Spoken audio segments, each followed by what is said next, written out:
마지막 분단의 땅. 한반도의 평화를 전 세계의 평화로 이어갑니다. 평화 공감. 네, 평화 공감입니다. 화요일의 고정 코너고요.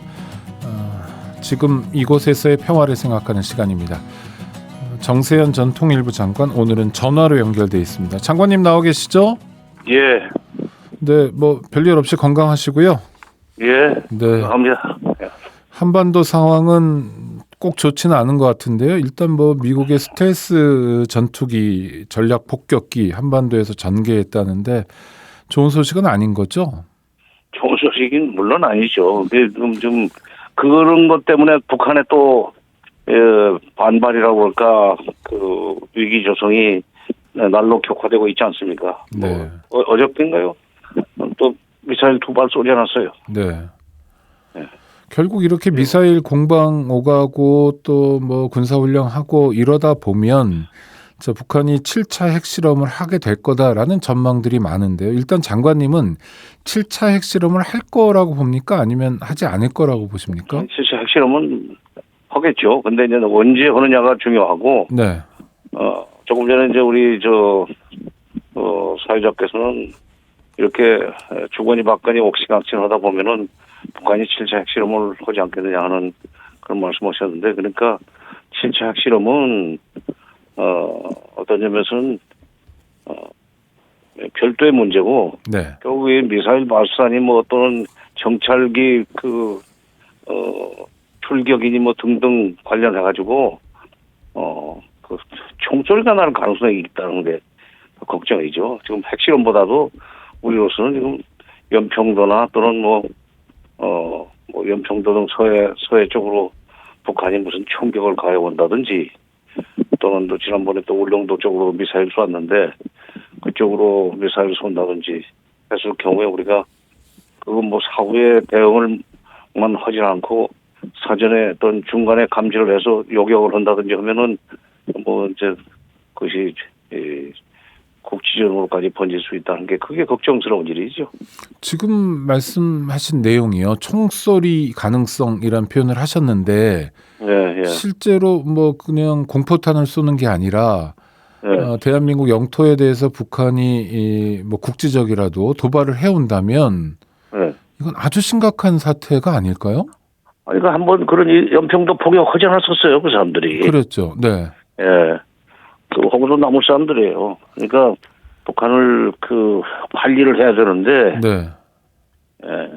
요즘 우리 정부에서는 관리 차원이 아니고 압박하는 쪽으로만 자꾸 가다 보니까 북한의 반발은 더 세지고, 이렇게 오늘 김여정의 담화에서는 이제 우리 쪽에 그 국방부나 또는 그쪽 관련 전문가들이 북한이 ICBM 시험 발사를 하기는 했는데, 네.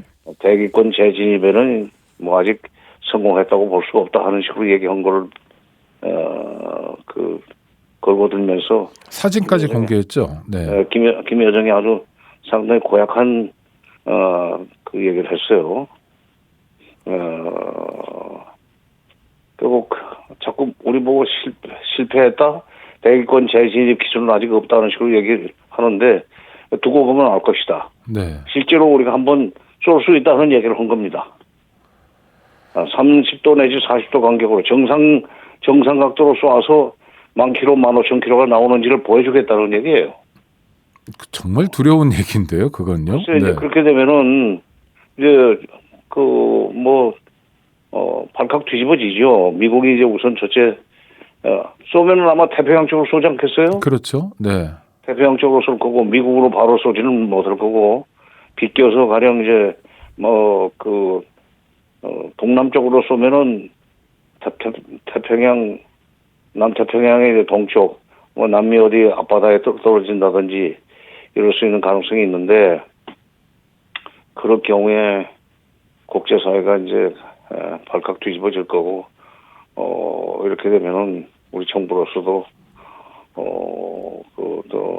이 북한을 더욱 압박해 들어가는 정책을 쓸 수밖에 없는데, 그렇게 되면은 뭐 한반도에 총소리 나지 말라는 법이 없지 않습니까? 네, 아니 그러니까 북한을 뭐 좋아해서 뭐 일부에서 비난하는 것처럼 북한을 뭐 따르기 때문이 아니라 북한 사람들이 연평도 표격을 일으키고 또 6.25 남침을 일으킬 정도로 장관님 말씀을 빌리면 그런 일을 충분히 하고도 남을 사람들이기 때문에 관리가 필요하다. 그런데 현 정부 들어서 그런 관리가 매우 부족해 보인다 이런 말씀이시잖아요. 그렇죠. 그러니까 그런데 만약에 북한에서 연평도 포격 같은 그런 무력 도발을 한다면 윤석열 정부는 여태까지 해온 얘기가 있지 않습니까? 뭐 선제 타격 얘기도 했고요. 그럼 상당한 높은 강도의 대응을 할 가능성도 있는 거 아닙니까? 있죠. 그런데 이제 그동안에 우리 국방부에서는 이명박 정부 때 이제 그런 얘기를 많이 했었는데 네, 원점을 타격해버린다. 그렇죠. 원점을 타격했다고 그러고 원점은 안 때렸어요. 네, 원점이 어딥니까? 평양이지. 네, 어?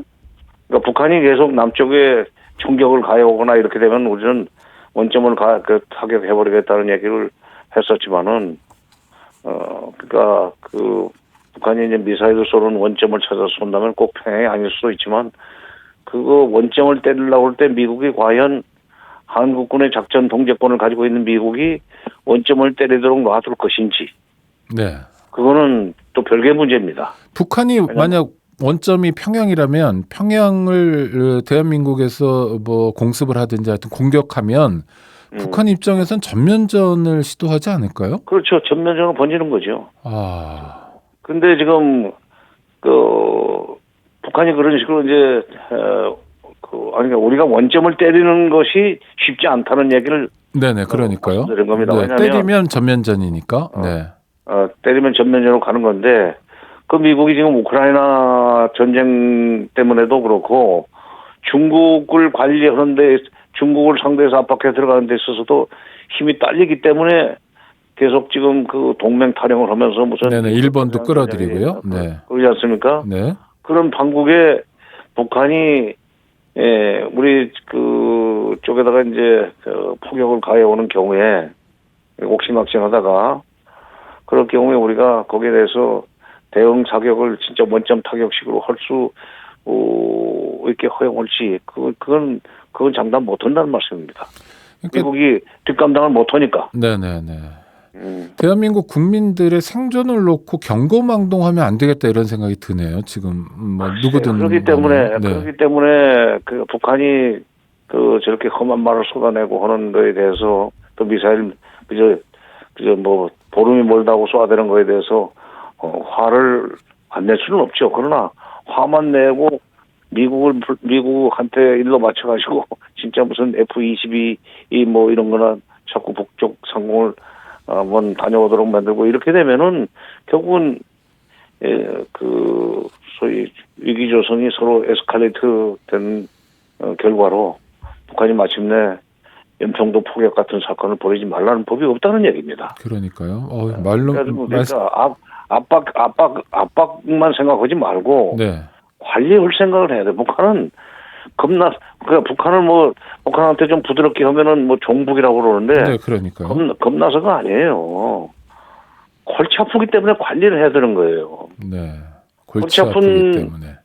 골치 아픈 학교에서도 불량 학생을 교장이나 훈육주임이 요즘 훈육주임이나 생활지도부 선생님 관리를 하지 그럼 여건 막 그냥 혼만 내고 때리고 그러지는 않지 않습니까? 그렇죠. 네. 아이고 장관님, 네. 그 한반도 평화나 또 동아시아 평화에서 중요한 게 요새 일본인데요.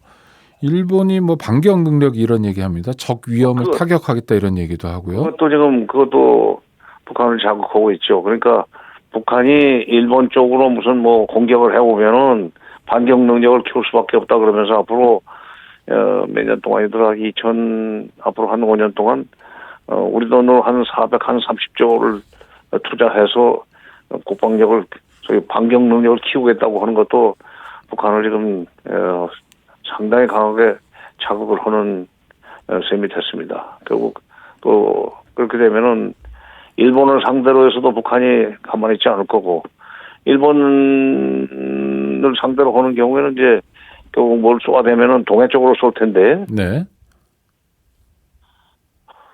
그동안에는 서해가 전 불안했었는데 이제는 동해도 불안하게 됐어요.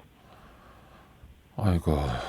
또 하나는 그 네. 일본이 이제 선제 타격이란 얘기를 하기 시작하면요. 일본 예. 자위대가 소위 보통 국가가 되고 전쟁 수행 국가가 되고 뭐 이런 것에 대한 걱정도 좀 있는 거 아닙니까? 예, 그렇죠. 네네. 이제 그동안에 일본에서는 그들의 평화 헌법 구조를 바꾸기 위해서 그러니까 자위대가 해외 출병할 수 있도록 허용하는 그런 조항을 넣으려고 하는 노력을 아베 그 총리 이후에 쭉 해오다가 지금 아베가 세상 뜨면서 그걸 마무리 못했는데 뭐 지금 기시다 내각도 그 점에서는 마찬가지입니다. 네. 아베 이 후광을 잇고 지금 총리까지 올랐고 아베 계열 사람이기 때문에 그런데 지금 일본이 그 북한 핑계대고 해외 출병을 하고 싶어하는 마당에 북한이 일본을 상대로 해서 이렇게 도발적인 행동을 하다 보면 결국 자위대가 한 번도 해역에 출병하지 말라는 법이 없잖아요. 네. 이럴 때 대한민국 정부의 역할이 굉장히 중요할 텐데요. 그렇죠. 바로 그러니까. 네. 바로 그렇죠. 그러니까 이럴 때 사실은 북한이 일본을 상대로 해서 벌리는 여러 가지 그 군사적인 대비 태세라든지 이런 것이 결국 일본의 그 반복 그 행동을 더 촉진시키는 결과가 될 거라고 하는 점을 누군가는 좀 설득을 하고 가르쳐 줘야 되는데 네. 중국이 해주면 좋은데 제일 좋은데 중국도 어떤 면에서 당사자 아닙니까? 네. 그렇죠. 그런데 이제 중국이 미국 미워가지고 그 짓을 안 하잖아요. 네. 미국 일본 미워가지고 대한민국의 역할이 굉장히 그렇기 중요한 때문에 시기. 네. 북한을 달랠다기보다는 북한의 태도 변화를 설득할 수 있는 쪽은 우리밖에 없습니다. 네. 김여정의 담화에도 이제 그런 것을 시사하는 그런 표현이 있어요. 그러니까 서로가 서로를 자극하는 말을 주거니 받거니 하다 보면은 사태만 더 악화될 수밖에 없는데 남조선의 통일부를 지칭하면서 네. 지칭하면서 통일부는 사태를 관리할 수 있는 그런 방안을 좀 고민해야 될 거다라는 그런 투의 얘기를 했어요. 네, 그러니까 아주 막가자는 건 아닐 수 있으니 지금부터라도 네, 대한민국 정부의 역할이 필요하다는 말씀인 것 같고요. 그렇죠. 네. 장관님 인터뷰 함께해 주셔서 감사합니다. 다음에 또 모시도록 하겠습니다. 예. 네, 정세현 장관과의 인터뷰였습니다.